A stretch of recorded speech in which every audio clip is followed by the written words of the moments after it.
بہت سے لوگ کہتے ہیں کہ جی یہ تو شیطان آ کے آپ کو دکھا رہا ہے. تو میں ان سے پوچھتا بھی ہوں کہ کیا نعوذ باللہ شیطان جو ہے وہ اس نے توبہ کر لیا ہے کہ وہ سیدھے رستے پہ آ گیا اور مجھے آ کے بتا رہا ہے کہ یار تم اپنے آپ کو شرک اور احسان سے بچاؤ، نہیں تو قیامت کے دن اللہ جو ہے نا وہ شرک معاف نہیں کرے گا. یہ کیسے ہو سکتا ہے کہ شیطان آ کے مجھے کہے کہ تم غرور اور تکبر نہ کرو؟ شیطان آ کے مجھ سے کہے کہ اپنے سینے سے کینہ اور بغض نکال دو.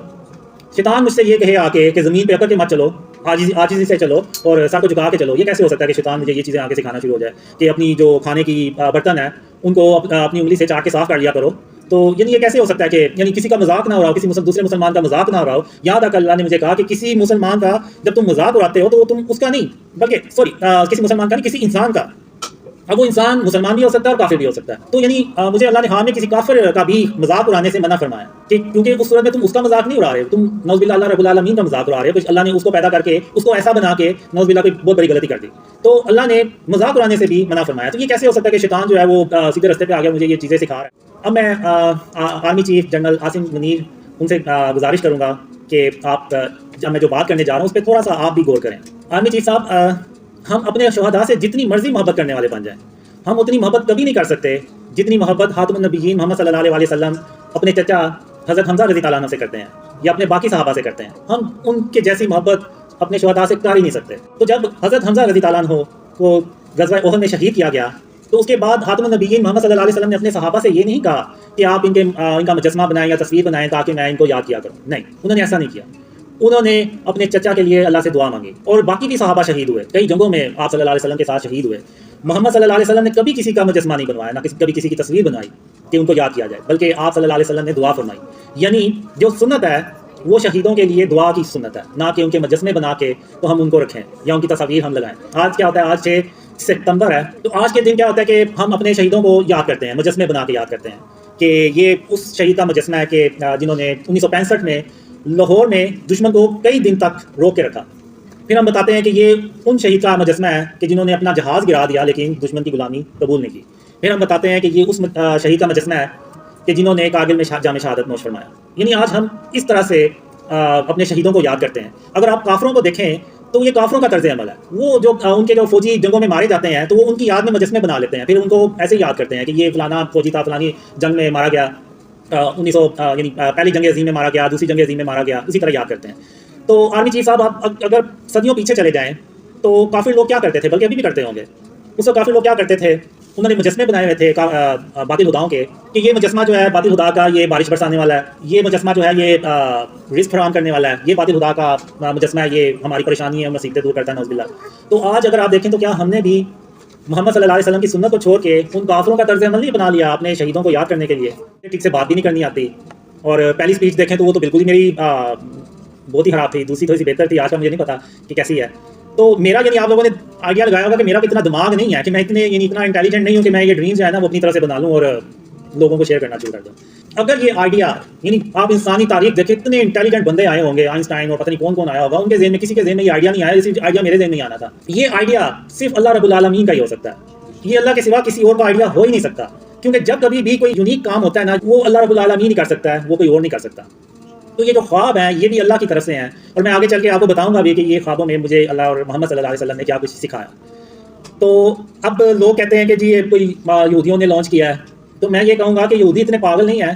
کہ وہ میرے جیسے بندے کو ہائر کر لیں جس کو نہ بات کرنی آتی ہے، نہ وہ اس کا دماغ اتنا زیادہ ہے، نہ دین کا نہ دنیا کا اس کے پاس علم ہے. اگر کافر جب کسی کو یوز کرتے ہیں اور ہائر کرتے ہیں نا تو بڑے انٹیلیجنٹ بندے کو کرتے ہیں کہ جس کے پاس دین دنیا کا بھی علم ہو تاکہ وہ اگلے کے بات کو کاؤنٹر تو کر سکے. تو وہ میرے جیسے بندے کو ہائر نہیں کریں گے. کہ اگر آپ دیکھیں تو وہ ویس نصیر نے نا میری پرانے وہ انٹرویوز اپلوڈ کیے ہوئے ہیں جس میں مجھے بات ہی نہیں کرنی آ رہی. یعنی مجھے بھی تھوڑا سا نا وہ غصہ آتا ہے کہ یار بندہ ایڈٹ ہی کر لیتا ہے ویڈیوز کو، وہ اس نے ویسے ہی اپلوڈ کی ہوئی ہے، جیسے پتہ نہیں وہ.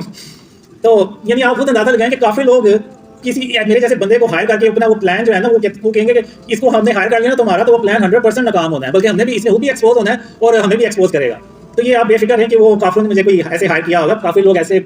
میرے جیسے بندے کو نہیں ہائر کرتے اور نہ کریں گے. یہ صرف اللہ رب العالمین ہی ایسا کر سکتا ہے،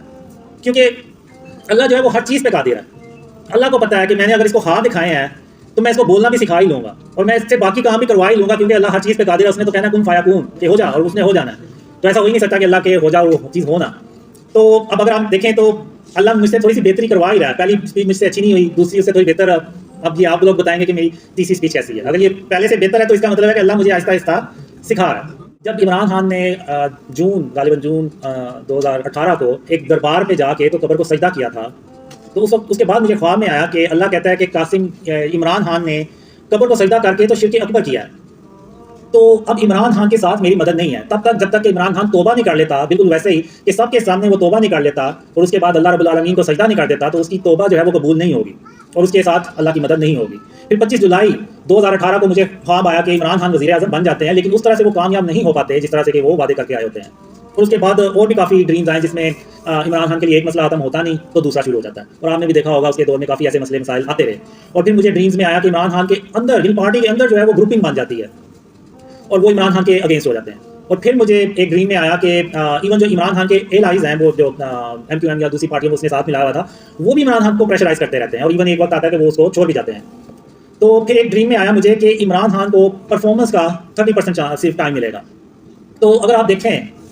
تو اگست 2018 سے اگر آپ دیکھیں تو مارچ 2020 تک جو ٹائم ہے وہ تقریباً 30% ہی بنتا ہے اس کے 5 سال کا، تو جیسے ہی 30% ہوتا ہے تو اس کے ساتھ ہی وہ کرونا وائرس جو ہے نا وہ دنیا میں پھیلنا شروع ہو جاتا ہے اور پاکستان میں بھی وہ پھیلتا ہے، اور اس کی وجہ سے عمران خان کو موقع ہی نہیں ملتا کہ وہ اپنی پرفارمنس جو ہے نا وہ دکھا سکے۔ اور اس کے بعد مجھے یہ بھی ڈریم آیا کہ عمران خان کے دور میں یعنی پاکستان کی ایک زمین ہوتی ہے جو ایسے دھنس جاتی ہے اور اس سے بہت سے لوگوں کی جو کاروبار ہے نا وہ شدید متاثر ہوتے ہیں، تو یعنی یہ ڈریم سمبولک ہوتے ہیں، تو وہ ایک قدرتی آفت کو ریپرزینٹ کر رہی تھی، یعنی کوئی عمران خان کے دور میں کوئی قدرتی آفت آئے گی تو وہ آپ نے دیکھا کہ وہ کرونا وائرس کی صورت میں آئی، تو اس کے بعد اگر آپ دیکھیں تو عمران خان کو دنیا بھر سے سپورٹ حاصل تھی۔ تو جب عمران خان گیا 10 اپریل کو تو 15 اپریل 2022 کو مجھے خواب میں آیا کہ عمران خان بہت زیادہ کوشش کرتا ہے لیکن وہ ارلی الیکشنز کروانے میں بھی کامیاب نہیں ہوتا، تو یہ خواب میں نے وہ طلحہ بھائی تھے، طلحہ بھائی ہیں آسٹریلیا سے، تو طلحہ بھائی آسٹریلیا سے ہیں تو ان کو نا میں نے خواب شیئر کیا، انہوں نے وہ ویڈیو بنا کے نا تو اپلوڈ کر دی، لیکن جب کبھی بھی وہ جو عمران خان کی جو ہوا بنی یعنی پوری دنیا سے اس کو سپورٹ آ رہی تھی، اور ہر روز وہ آ رہا تھا بریکنگ نیوز، اگلے 24 گھنٹے میں الیکشن کا اعلان ہونے جا رہا ہے، اگلے 48 گھنٹے میں، اگلے 24 گھنٹے میں، اور میں اللہ سے دعا کیا کرتا تھا یا اللہ تو نے مجھے خواب تو دکھا دیا ہے، اب تو ہی ہے جو اس خواب کو سچا کر کے دکھا دے، ورنہ ارلی الیکشن ہو گئے تو یہ میرا خواب جو ہے نا یہ جھوٹا ہو جانا، اور میرے جو مخالفین ہیں نا انہوں نے تو یہ نکال کے بتانا کہ دیکھو یہ اس کا خواب جو ہے جھوٹا ہو گیا۔ تو کرتے کرتے ایون سپریم کورٹ نے بھی آرڈر کر دیا کہ 14 یعنی عمران خان نے 2 اسمبلیاں بھی توڑ دی اپنی کہ کسی طرح ارلی الیکشن ہو جائیں، تو پھر ایون سپریم کورٹ نے بھی اعلان کر دیا کہ 14 مئی کو ہر حال میں الیکشنز ہوں گے، اور میرا نہیں حال کہ پاکستان کی تاریخ میں کبھی ایسا ہوا ہو کہ سپریم کورٹ کی بھی جو احکامات اس پہ بھی عمل نہ ہوا۔ یہ جو ہم مزاروں پہ چلے جاتے ہیں، منتیں مانگتے ہیں اللہ کو چھوڑ کے کسی اور سے، یعنی جو اس دنیا سے جا چکے ہیں، اب جو اس دنیا سے چلا گیا وہ کیا کر سکتا ہے؟ کچھ بھی نہیں، تو ہمیں اللہ رب العالمین سے مدد مانگنی چاہیے اور اللہ پہ توکل۔ یہ جو یوسف علیہ السلام کی بات کرتے ہیں کہ ان کو بھی تو سجدہ کیا گیا تھا،